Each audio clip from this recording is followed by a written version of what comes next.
Good morning. সবাইকে জানাই গণেশ চতুর্থীর অনেক শুভেচ্ছা। তোমাদের সবাইকে আমার চ্যানেল মিমো অ্যান্ড মমে আরও একবার অনেক অনেক স্বাগত।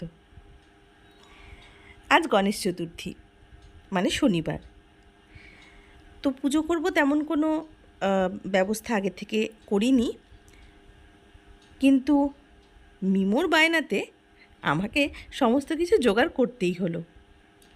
আসলে মিমোর মুখ দিয়ে হয়তো আমাদের গণেশ বাবাজি বলিয়ে দিয়েছে যে পুজোটা করতেই হবে। আসলে এই বছর আমাদের দোকানেও সেভাবে গণেশ পুজোটা করা হয়নি কিছু অসুবিধার জন্য।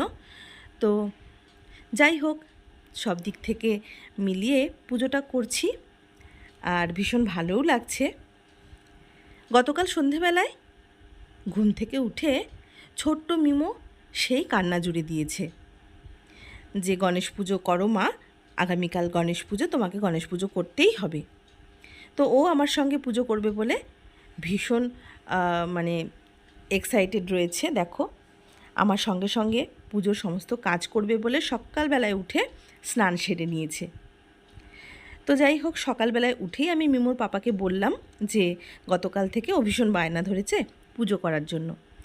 তো সেভাবে তো কিছু আগের থেকে ব্যবস্থা করা হয়নি। তো মিমোরও ইচ্ছে, আমারও বেশ শুনে ইচ্ছে হচ্ছে, তো তুমি একটু বাজার করে নিয়ে আসো। পুজোর দিন এই রকম হঠাৎ করে বলা, তার উপর আজ শনিবার। তো ভাদ্র মাসের শনিবার মানে তো তোমরা জানোই যে চারিদিকে ওই বাড়ির পুজোগুলো হয় বলে ফলমূল বা বাদবাকি জিনিসপত্রগুলো এইসব প্রচণ্ড ভিড়ও থাকে। তো সেজন্য মিমোর পাপা তবুও সকালবেলায় গিয়ে সমস্ত কিছু কিনে নিয়ে এসেছে। এই দেখো, ফল, মিষ্টি, ফুল, বেলপাতা সব। ও হ্যাঁ, সেই সঙ্গে কিন্তু আজ মিমোর পাপার সঙ্গে বাজারে গিয়েছিল এই ছোট্ট গণেশ ঠাকুরটাকে নিজে পছন্দ করে আনবে বলে। তো খুব সাধারণভাবে আর ছোট করেই এবারে পুজোটা আমরা করছি। তো এখানে দেখো, বেশ সুন্দর একটা একদম কাঁচা হলুদ রঙের আসনের কাপড়টা এখানে আমি পেতে নিচ্ছি।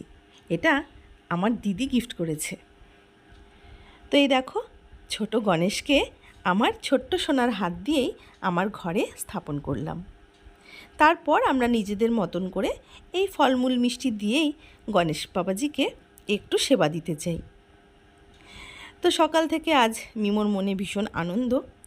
সেই সঙ্গে আজ যেহেতু শনিবার, আমার ঠিক সামনের বাড়িতে আজ কিন্তু বাড়ির পুজো রয়েছে। আবার সেই সঙ্গে মিমোর পাপার যেখানে আর কি প্রত্যেক বছর পুজো করে, ওদের একটা ক্লাবের মতন আছে, সেখানেও কিন্তু আজ বেশ বড় করে জাঁকজমক করে বাড়ির পুজো রয়েছে। তো সারাটা দিন আজ পুজোই কাটবে। গত বছরও ঠিক এই দিনেই মিমোর পাপাদের সেই ক্লাবে কিন্তু পুজোটা হয়েছিল। তো সকাল থেকে আমি তো উপোস রয়েছি, আর মিমোর পাপাও আজকে বাইরে কিছু খেয়ে নেবে বলেছে। মিমো অবশ্য হালকা একটু টিফিন করেছে, ও বাচ্চা মানুষ, ওর তো উপোস থাকার তেমন কোনো ব্যাপার নেই। আর স্নান সেরে তবুও ও আমার সঙ্গে দেখো পুজোর সমস্ত কিছুতে হাত লাগিয়েছে, মানে কাজ করবে বলে। তো এই যে দেখো, গণেশকে ও বেশ সুন্দর করে মালাও পরিয়ে দিচ্ছিল। আমার সাথে সাথে ফুল সাজানো, ঠাকুরের জিনিসপত্র সব গুছিয়ে আনা, সব কিন্তু করেছে নিজে হাতে। জানি না, গতকালকের ওর সেই কান্নাটা আমার কিন্তু মনের মধ্যে ভীষণ গেঁথে গেছে। এভাবে ও কোনো দিনও বলেনি। আর সব থেকে বড় কথা, মিমো কিন্তু গণেশ ঠাকুরকে প্রথম থেকেই ভীষণ পছন্দ করে। মানে ও যেন গণেশ ঠাকুরকে ওর বন্ধু মনে করে। আমাদের ঘরে যতগুলো ছোট বড় গণেশ রয়েছে, সমস্তগুলোকে নিয়ে সারাক্ষণ খেলবে, এদিক ওদিক ছিটিয়ে রাখবে, যেন ওটা ওর একটা বন্ধু। যদিও ঠাকুরদেরকে নিয়ে খেলতে নেই, কিন্তু কী আর করা যাবে, বাচ্চারা তো সেগুলো বোঝে না। তো এখানে ও কখনো আমাকে কাজ এগিয়ে দিচ্ছে, আবার কখনো কাজ একটু বিগড়েও দিচ্ছিল। তো মাঝে মাঝে আমাকে বকুনিও দিতে হচ্ছে। যাই হোক, দিনটা তো ভীষণ গরম, তার ওপর উপোস রয়েছি, তো একটু তাড়াহুড়ো করেই সমস্ত কিছু করছি। পুজোর তেমন কোনো নিয়মকানুন তো আর জানা নেই, তবুও ছোটদের মন রাখার জন্য যা মনে হয়েছে করে দিয়েছি। হয়তো ঠাকুর মিমোর হাতে বা আমাদের ঘরে আসবে বলে বা একটু সামান্য ফুল মিষ্টি সেবা নেবেন বলে হয়তো মিমোকে দিয়ে এটা বলিয়েছেন, হতেই পারে। তাই জন্য আমি কিন্তু এই কথাটা শুনে একদম পিছপা হইনি। আর সত্যি কথা বলতে মিমোর পাপাও কিন্তু বেশ খুশি হয়েছে।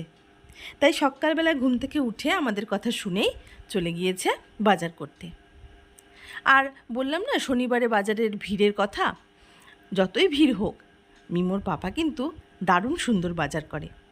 তো এই দেখো ফুলগুলো যে আজকে এনেছে না, খুব সুন্দর ছিল, প্রত্যেকটা ফুল একদম টাটকা। আর দেখো লাল টকটকে জবা ফুলগুলো এত ভালো লেগেছে আমার সাজাতে, তার উপর গাঁদা ফুল, সব কিছুই কিন্তু ছিল।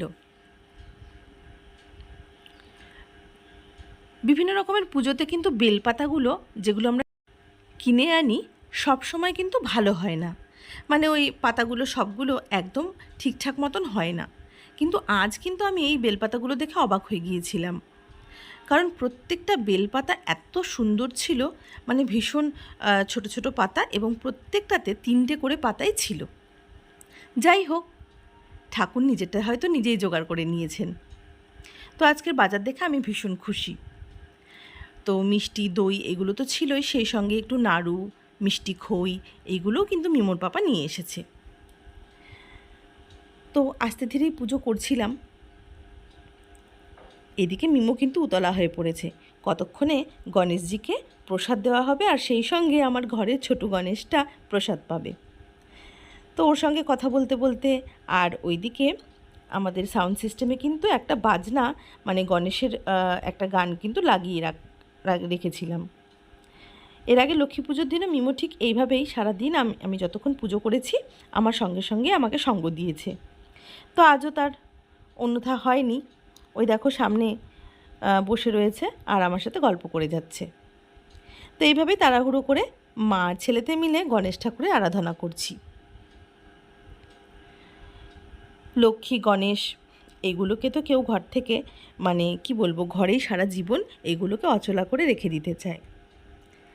তা আমরাও তাই চাই, যেন সিদ্ধিদাতা সারা জীবন আমাদের জীবনে তাদের কৃপা দৃষ্টি রাখেন, আশীর্বাদ ছড়িয়ে দেন এবং যত পজিটিভিটি আছে সেগুলো যেন আমাদের মধ্যে উনি ছড়িয়ে দেন, যাতে আমরাও কিছু ভালো কাজ করতে পারি।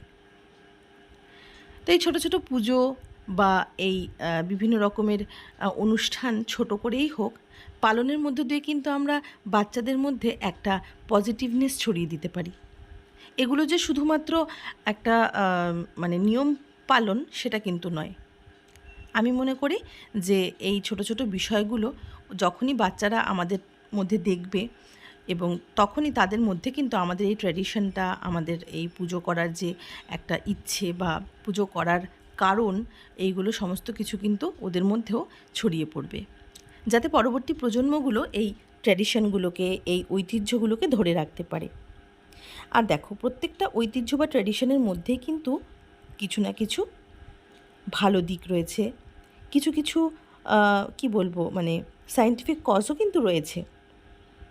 শুধুমাত্র পুজো যে মনকে শান্তি দেয় সেটা না, এর মধ্যে দিয়ে যে মেডিটেশন বা এর মধ্যে দিয়ে আমরা যে একনিষ্ঠতাগুলো প্রকাশ করি সেটাও কিন্তু মানুষের জন্য প্রচণ্ডভাবে উপকারী।